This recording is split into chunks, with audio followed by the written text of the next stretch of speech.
Bismillahirrahmanirrahim. Assalamualaikum warahmatullahi wabarakatuh. Waalaikumsalam warahmatullahi wabarakatuh. Dari mana Bapak? Nama saya Pak Bikun dari Wonosobo, Pak. Wonosobo, ya mari. Begini Pak, ada 3 pertanyaan yang ingin saya sampaikan. Yang pertama begini Pak, saya cerita dahulu. Dahulu kegiatan ngaji saya itu biasa bersama-sama dengan golongan A, katakanlah begitu Pak. Yang sumber kajiannya adalah Al-Quran dan Sunnah. Kemudian saya juga berusaha untuk mengamalkannya. Kemudian dalam kehidupan sehari-hari saya hidup bersama-sama dalam satu kampung dengan orang-orang yang golongan dari katakanlah golongan B. Saya sholat berjamaah dengan mereka. Yang misalnya pada sholat subuh mereka ada membaca doa kunut bersama imam dan makmumnya, tapi saya tidak ikut. Terus 2-3 tahun ini setelah saya mendengar lewat radio tentang MTA, itu saya suka dan selalu mengikuti kajian MTA Pak. Pagi mulai jam 5:15 saya nyetel radio tentang Fajar Hidayah. Terus sore sekitar habis asar itu saya tangguh pokoknya di radio itu jam-jam yang ada pengajiannya. Malam hampir setiap malam mulai jam 8 di kajian-kajian ulang jihad pagi, yaitu melalui radio Kesuma FM yang ada di Wonosobo. Saya sangat berterima kasih kepada radio Kesuma FM. Dan kalau ada orang mengatakan ngaji di MTA dicuci otaknya, itu kalau saya ikhlas Pak. Mungkin apakah termasuk saya ini dicuci otaknya, tapi saya sangat ikhlas. Kalau dicuci otaknya dengan Al-Quran, dikasih pewangi dengan hadis Pak, insya Allah saya akan menjadi orang yang baik. Nah, tetapi kadang-kadang saya jadi berpikir, apakah saya yang semua-muanya ini mau seperti orang yang tidak punya prinsip Pak. Tetapi pada dasarnya saya punya prinsip seperti hasil yang saya peroleh dari mendengarkan kajian lewat kajian-kajian radio dan televisi dari dakwahnya Ustadz Sukino. Insya Allah saya berusaha untuk mengamalkannya. Saya kalau sehari belum mendengar suaranya Al Ustadz, kangen Pak. Rasanya masih ada yang kurang. Nah itu yang pertanyaan pertama, apakah di dalam Islam sikap seperti saya ini bisa dibenarkan Pak? Seperti orang tidak punya prinsip, ke semua golongan mau, tetapi di dalam amalannya saya pegang prinsip hanya yang ada dalam Al-Quran dan hadis. Itu yang pertama. Yang kedua, saya mempunyai saudara sepupu, yaitu yang hidup sekampung. Dari 2 paklik saya itu semua menganut agama non-muslim. 3 tahun lalu salah satu di antara mereka ada yang maju dalam pilkades.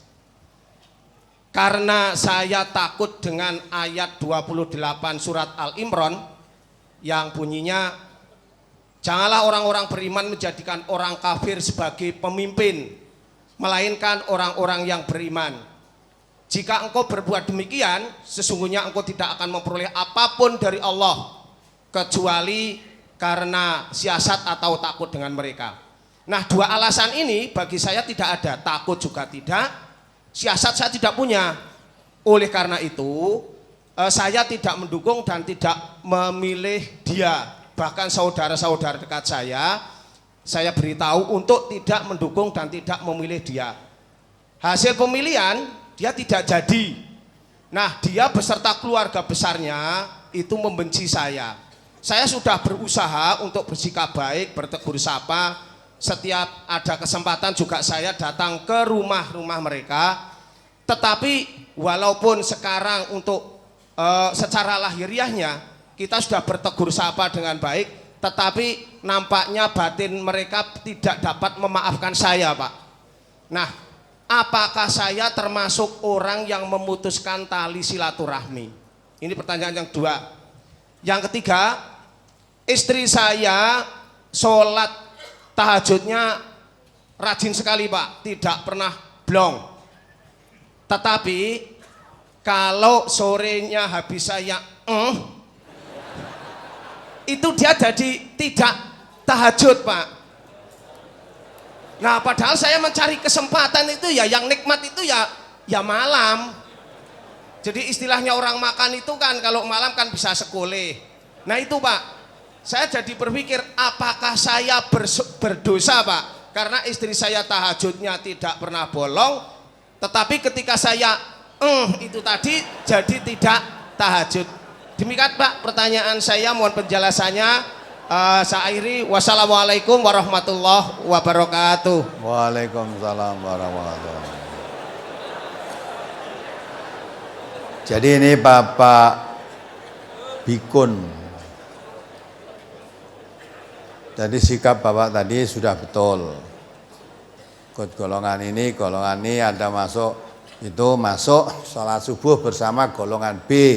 Termasuk golongan B tadi pakai doa kunut. Bapak tahu bahwa itu enggak ya, enggak ikut, enggak apa-apa.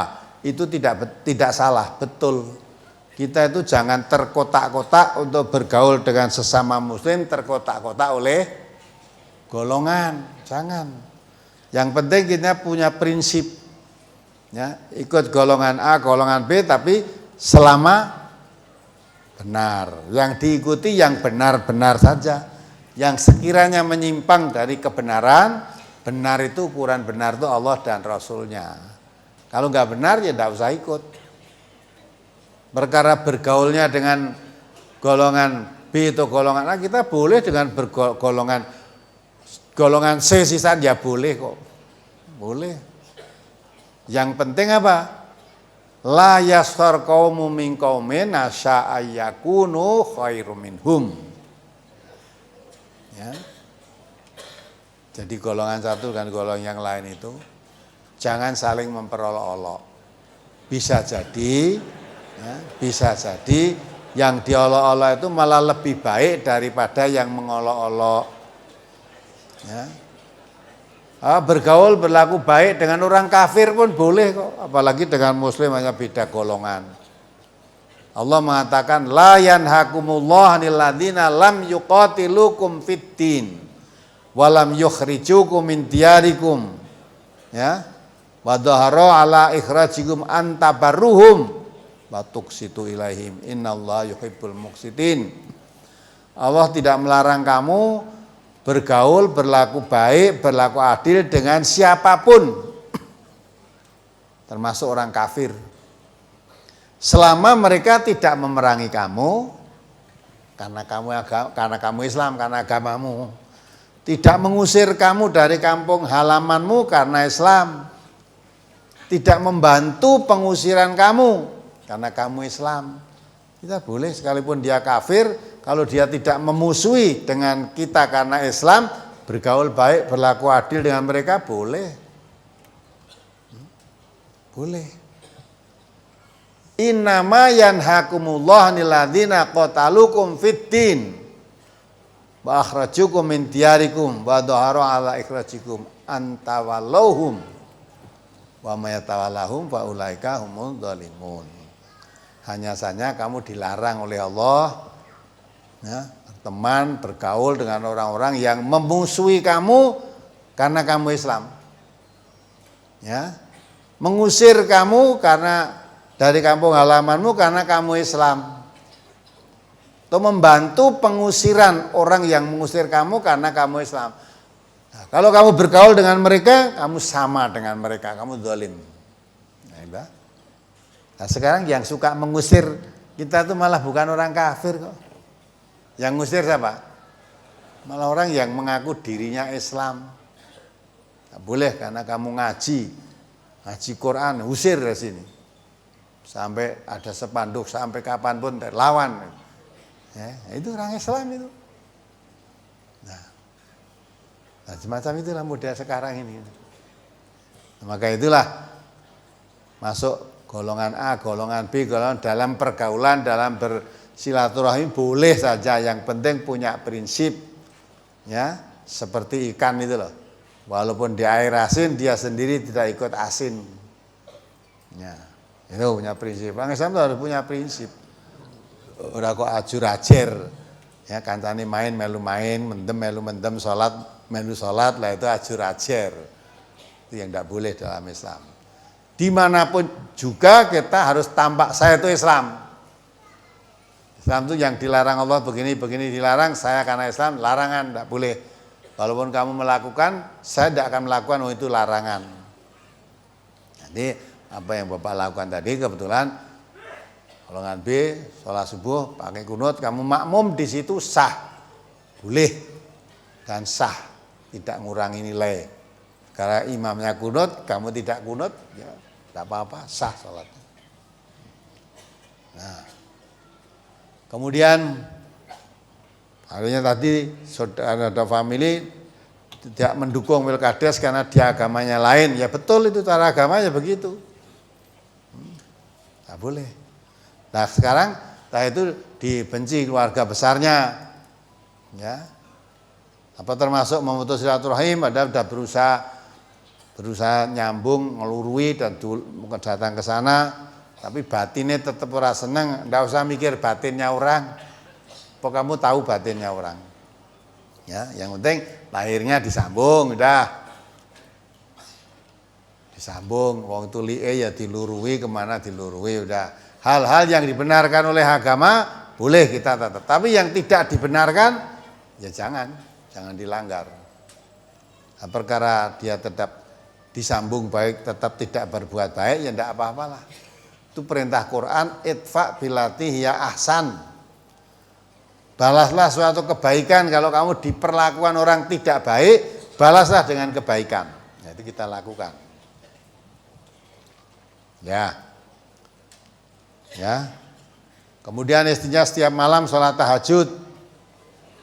Gitu. Setelah kamu begitu kan tadi tidak tahajud, apa kamu dosa? Tidak. Ya.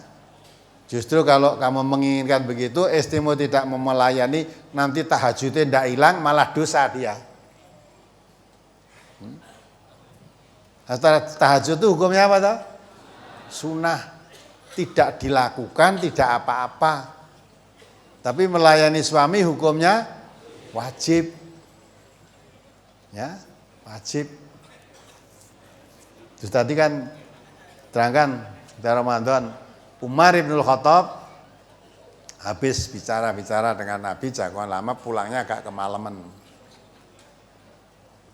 Sampai di rumah istrinya udah tidur.